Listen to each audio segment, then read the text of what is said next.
Assalamualaikum warahmatullahi wabarakatuh. Bertemu kembali dengan Ibu dalam mata pelajaran Bahasa Indonesia di kelas 10.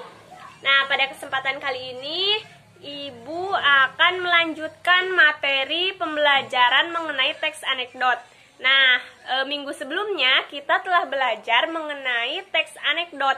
Namun, yang minggu kemarin kita bahas mengenai ciri-ciri dari teks anekdot. Pada kesempatan kali ini, Ibu akan melanjutkan mengenai kaidah kebahasaan dari teks anekdot. Nah, apa saja sih kaidah kebahasaan dari teks anekdot itu sendiri? Nah, ada banyak kaidah kebahasaan yang digunakan dalam teks anekdot. Di antaranya selalu menggunakan kalimat langsung maupun tidak langsung.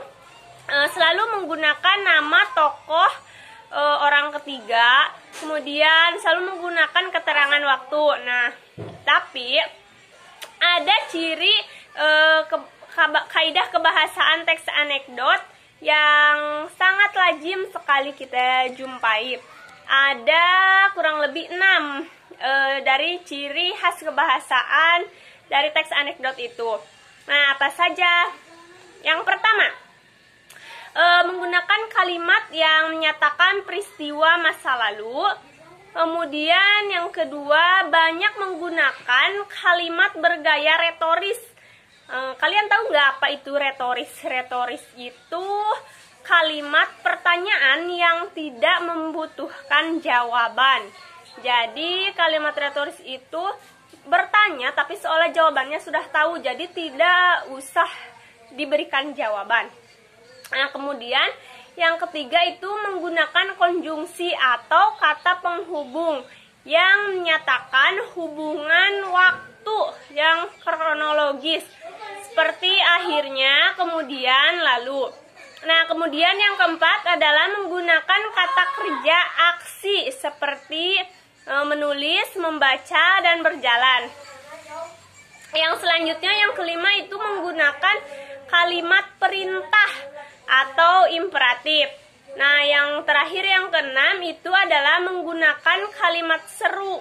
Khusus untuk anekdot yang disajikan dalam bentuk dialog, penggunaan kalimat langsung sangat dominan. Jadi, bila teks anekdotnya itu berbentuk dialog, nah, penggunaan kalimat langsung itu pasti banyak kita dijumpai. Nah, lalu sekarang apa bedanya teks anekdot dengan teks humor? Apakah anekdot dan humor itu berbeda? Ataukah sama saja? Mari kita kupas satu persatu ya. Nah, kalau dari segi aspek ide cerita, teks anekdot itu peristiwanya nyata ya, diambil dari peristiwa nyata yang terjadi di kehidupan sehari-hari. Sedangkan humor adalah isi ceritanya itu adalah rekaan. Kemudian dari segi isi, kalau dari segi isi, teks anekdot itu masalah yang terkait tokoh publik atau terkenal yang berpengaruh besar terhadap orang banyak. Nah, isi yang diangkatnya itu selalu menggunakan tokoh publik yang sangat atau yang sedang terkenal, sehingga kebanyakan orang mengenal dia gitu. Pasti tokoh utama yang ada pada teks anekdot itu orang-orang yang terkenal pada waktu itu.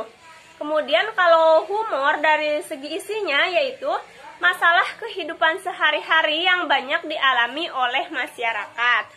Nah, kemudian dari segi fungsi komunikasi, kalau teks anekdot menyampaikan kritik yang berbentuk sindiran yang lucu namun tetap disampaikan secara halus.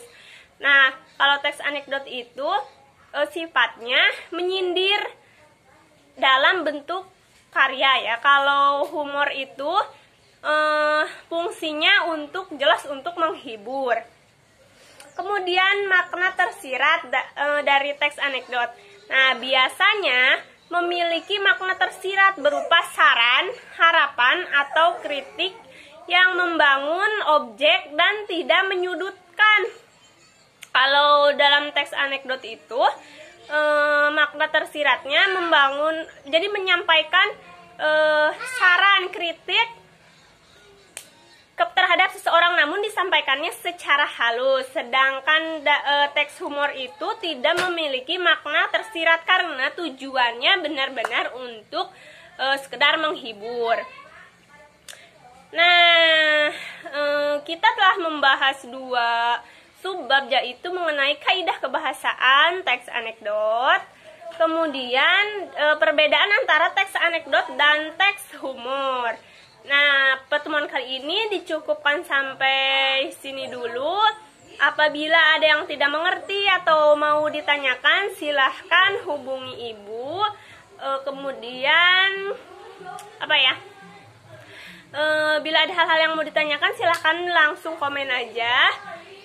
Semoga apa yang kita pelajari hari ini senantiasa selalu memberikan manfaat untuk kita semua di kemudian hari. Wabillahi taufiq wal hidayah. Wassalamualaikum warahmatullahi wabarakatuh.